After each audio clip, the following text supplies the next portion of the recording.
Hello les amis, bonjour, bienvenue dans la Voie des Fleurs à l'aéroport de Dallas. Alors j'espère qu'au niveau du son ça va. Ici il est 3 heures de l'après-midi, chez nous il doit être 19 h, 20 heures, quelque chose comme ça. Je suis, alors en heure locale depuis chez nous, je suis debout depuis 3 heures. Ouais, 3 heures, 3h30 ce matin. Il me reste mon dernier vol à prendre avant d'arriver enfin à Denver. Mais du coup, on transite à Dallas. Je ne sais pas si on le voit en fait. Moi, bon, bah, Dallas, c'est tout plat. Il fait 40 degrés dehors. Et j'ai pas trouvé les autres choses. Mais enfin bon, voilà. Donc évidemment, en arrivant sur ce sol du Nouveau Monde, je ne peux pas résister à l'idée de vous faire un petit tirage message, un petit peu à l'image en fait. Attends, ça parle, je mets sur pause. Allez, je reprends. Donc j'espère que ça ira au niveau du son, qu'il n'y aura pas trop de parasites, c'est une tentative, voilà, on essaye. Et ces petites vidéos, donc comme je vous l'ai dit, un petit peu à l'image de ce que j'ai envie de vous poster dans les jours qui viennent et durant ce séjour aux États-Unis, allier un lieu, allier une énergie, un endroit particulier et un message pour vous, délivré par l'endroit du lieu, quelque chose de ce goût-là. Je sais pas, on va tenter, on va voir ce que ça peut donner. Alors on y va tout de suite avec le jeu de la triade. Qu'est-ce que Dallas, qu'est-ce que l'aéroport de Dallas a à nous dire?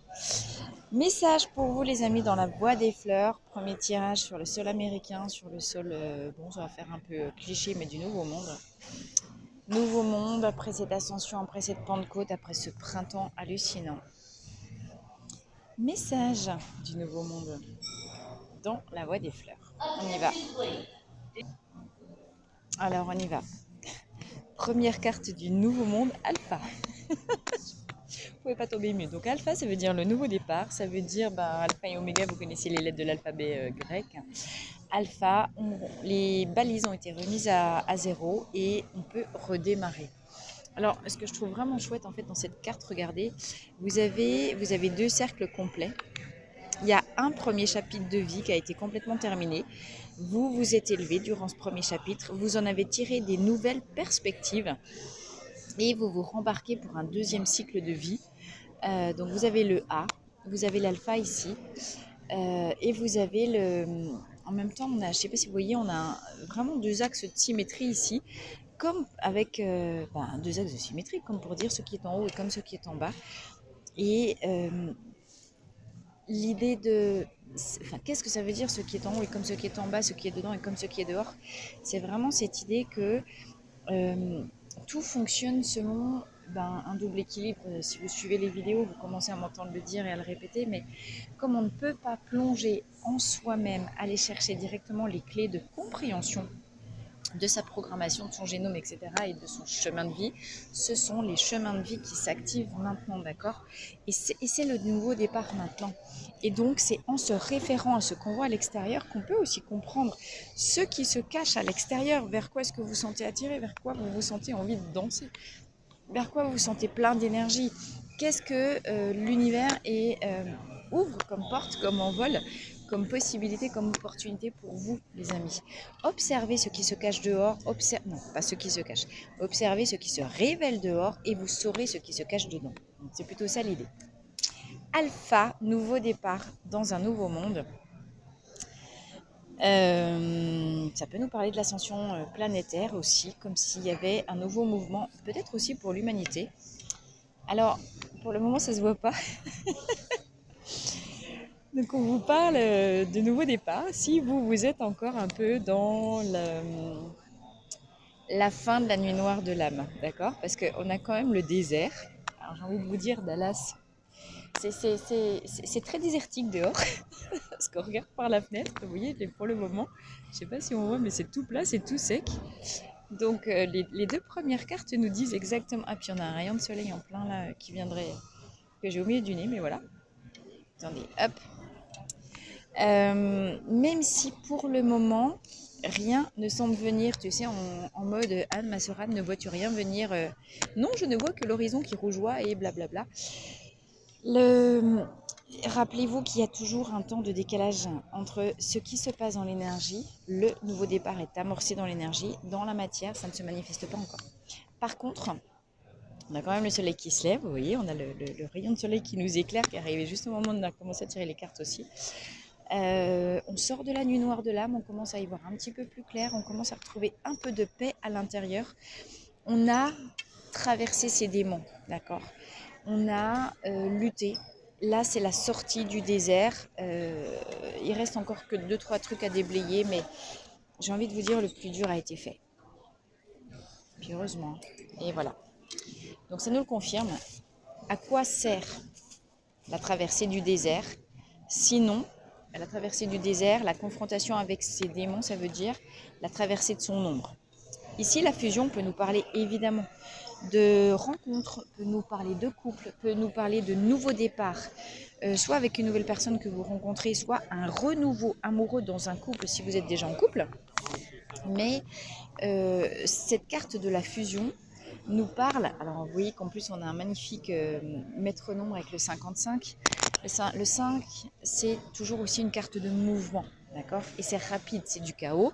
Ça veut dire, alors chaos, ça veut dire que c'est le déséquilibre qui engendre un nouvel équilibre, comme quand vous marchez un pas l'un devant l'autre, vous êtes en mouvement. Le 5, c'est une carte de mouvement, de passage à l'action. Les choses s'enchaînent et ça va vraiment vite. Mais par les dernières épreuves, la dernière épreuve que vous venez de traverser, alors à vous de voir s'il s'agit d'une épreuve dans le domaine professionnel, dans le domaine sentimental, dans le domaine relationnel, ce que vous voulez, familial. Mais au cours de cette épreuve, vous avez affronté vos dernières ombres, vos dernières terreurs, vos dernières dépendances. Les 40 jours de Jésus dans le désert, c'est quand le diable lui apparaît, ou le démon, Satan, je ne sais plus trop comment c'est dit dans la Bible. Le démon, ça nous renvoie toujours à la carte 15 dans le tarot de Marseille, c'est le diable, ça veut dire que ça nous confronte à nos addictions. Ça peut être, avec la fusion derrière, nos addictions de dépendance affective, mais n'importe quelle addiction. Nos démons intérieurs ont été nettoyés, vous voyez, la lumière est faite, et c'est pour ça que, en nous, l'union sacrée peut se réaliser entre notre polarité yang, masculine, celle qui donne et qui passe à l'action, et la polarité yang. Ah bah tout le monde était très très calme, il suffit que je tire les cartes pour que d'un seul coup ça s'anime, tiens. Le yin, la réceptivité. Cette carte vous dit aussi que vous allez certainement être challengé dans votre, si vous êtes plutôt un yang dominant. Non, c'est pas que si vous êtes un yang dominant. Réfléchissez à quelle est votre polarité dominante. Est-ce que vous donnez naturellement? Est-ce que vous êtes plutôt tranquille, cool, féminin? Parce qu'il va falloir mettre un dernier coup de collier pour aller mettre votre polarité plus faible à hauteur de la polarité déjà bien installée, d'accord? Si vous donnez beaucoup, que vous êtes quelqu'un de très dynamique, il va falloir vous apprendre à vous poser, lâcher le contrôle et accepter de recevoir les cadeaux de la vie. Si vous êtes déjà quelqu'un de cool et de posé, il va falloir vous mettre un petit coup de pied au derrière pour passer à l'action. La clé est en vous, les amis, c'est déjà ce qu'on disait.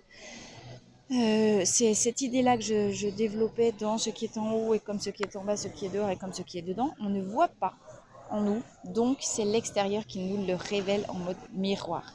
La clé, ça veut dire arrêter de courir après plus de possession, arrêter de courir après un couple, arrêter de courir aussi.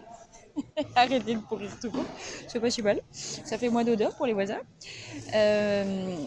Arrêtez de courir après des chimères, arrêtez de courir après des mirages.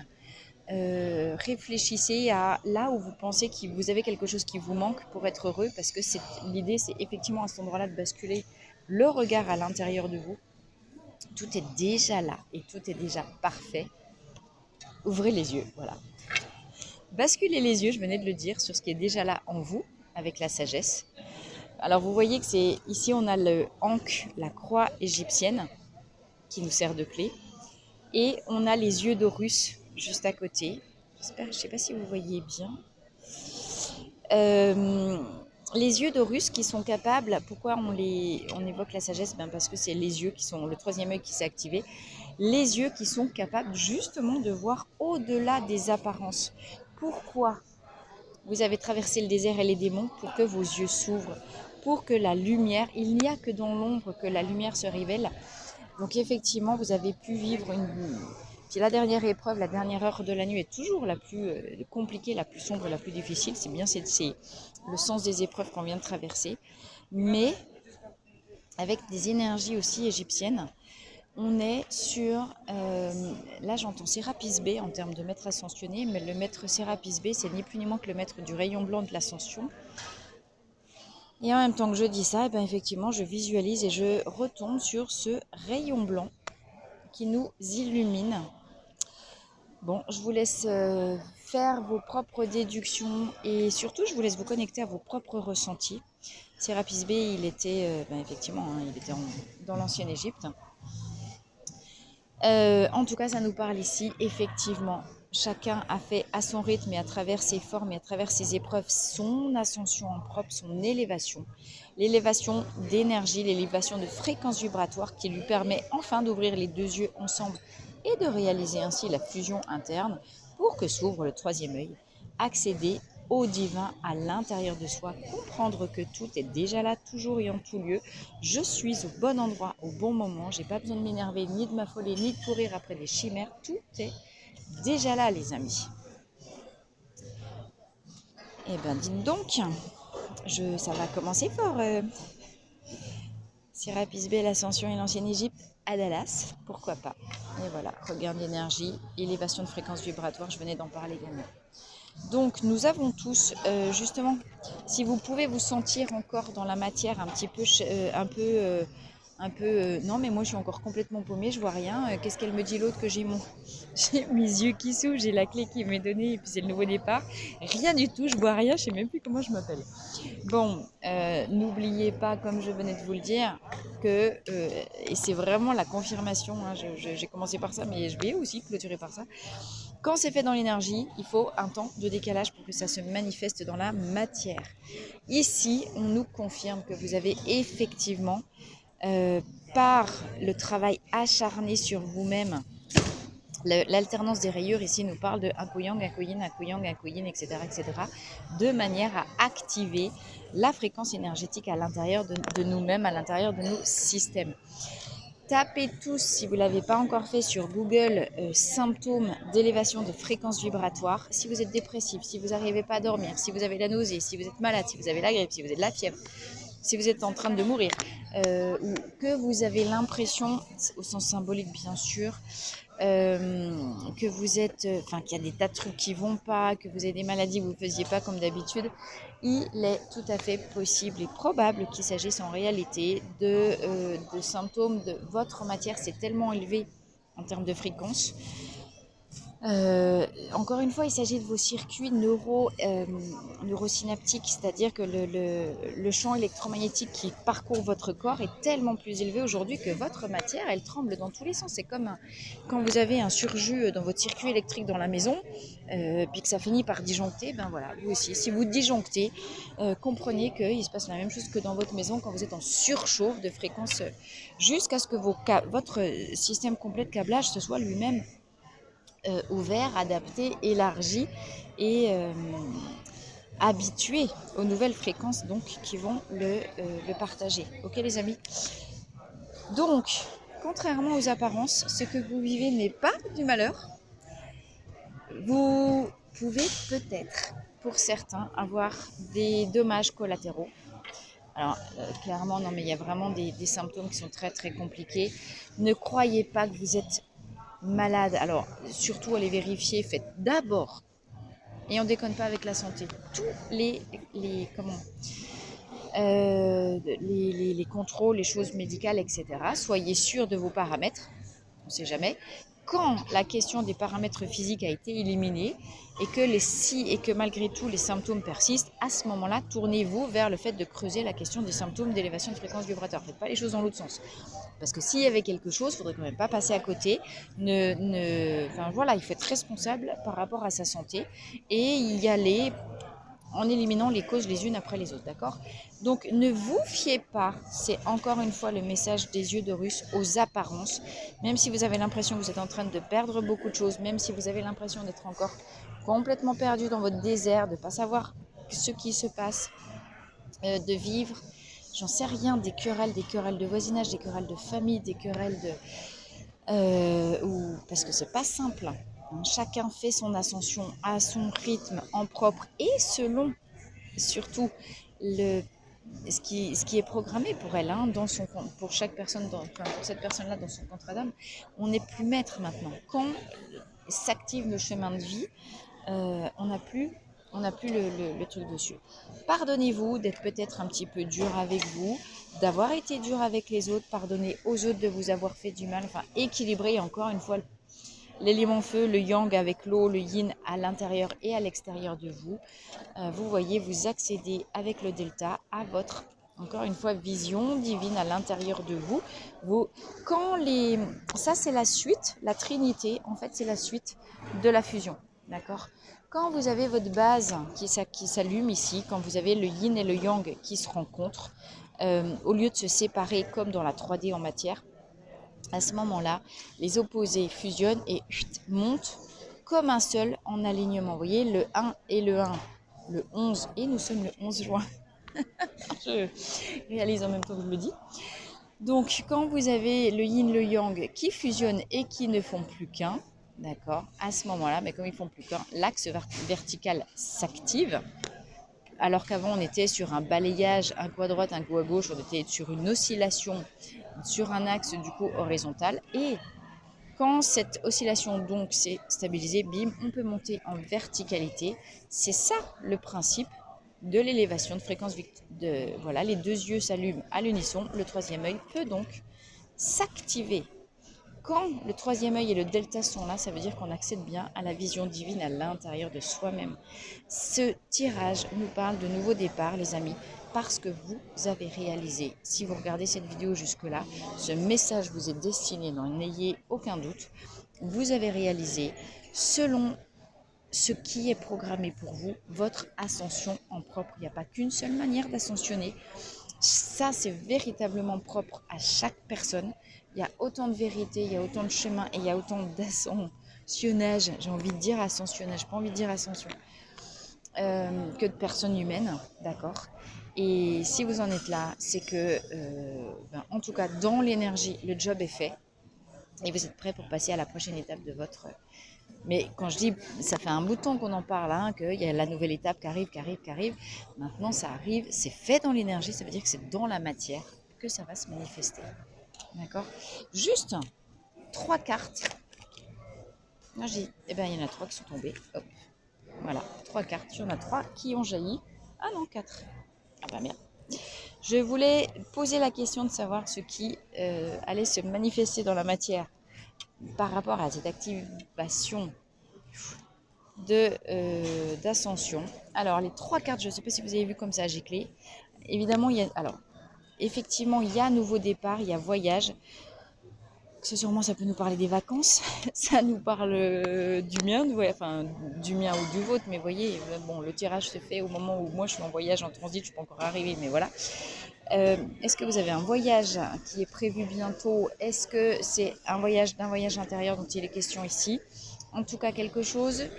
Je vous rappelle, la question était, ok, l'ascension est réalisée pour chacun dans l'énergie. Comment ça peut se manifester dans la matière? Ça peut se manifester par un voyage au cours duquel vous connectez votre âme en vous-même ou une rencontre avec une âme sœur, puisqu'on a quand même la fusion. En tout cas, vous déployez vos ailes de papillon et ainsi vous allez connecter votre famille d'âme. Ça devient une nécessité. Pourquoi? Parce que quelque chose s'est terminé de manière assez abrupte. Quelque chose a pu prendre fin, ou vous avez appris, en tout cas ici avec la foudre, c'est comme la carte de la maison Dieu dans le tarot de Marseille. Il s'agit d'un événement, d'un message, d'une information, de quelque chose qui est survenu de manière extrêmement rapide, qui n'était absolument pas prévisible et qui a mis fin, qui a fait rompre une situation. Si cette situation rompt de manière aussi rapide et brutale, c'est parce que certainement qu'il y avait déjà eu plusieurs fois des signes de l'univers dans le sens de ça doit s'arrêter. Et vous savez comment on est, hein, on a du mal à laisser partir les choses, donc on s'accroche, on s'accroche. Quand c'est fini, hein. L'arbre, il ne retient pas ses feuilles à l'automne quand elles doivent tomber. Nous, on ne sait pas faire. Si seulement ça veut faire comme l'arbre qui lâche ses feuilles, ce serait vachement plus simple. On s'accroche en mode non, je veux rien perdre, ça fait trop mal de perdre. Et puis c'est là que derrière il se passe des catastrophes parce que quand c'est fini, point. D'accord? Donc quelque chose c'est fini, peut-être pour certains d'entre vous de manière un petit peu brutale. Et c'était une. En fait, la nécessité, c'est sur le fait que ça s'arrête de manière brutale. Voilà. Les cartes, je vous les ai données en fait à l'envers. C'est par là que ça commence. Quelque chose s'est terminé de manière brutale et c'était absolument une nécessité que cette chose-là prenne fin. Pourquoi? Parce que c'est ce qui vous fait connecter votre âme et ouvrir les yeux sur la réalité d'une certaine situation et ce qui vous donne l'envie de vous envoler parce que vous avez un nouveau voyage de vie, un nouveau chapitre, un nouveau départ à prendre et que peut-être ça se prendra au cours d'un voyage ou de vos vacances les amis. Vous voyez que dans ce sens-là, c'est beaucoup plus logique. Bien, bah écoutez, je vais arrêter là pour ce premier tirage depuis Dallas. Dallas, la série, ça nous parle aussi quand même d'amour, gloire et beauté. Ah non, c'est autre chose encore ça. Mais ouais, peut-être d'abondance. Il y a des chapeaux de cow-boy partout autour de moi, j'adore. Soyez fous, ayez de l'ambition, rêvez haut. Et le plus beau des voyages, c'est déjà celui qu'on entreprend pour revenir vers soi. Ok, je vous embrasse très très fort et je vous dis à très vite pour la suite des vidéos de La Voix des Fleurs. Bisous bisous.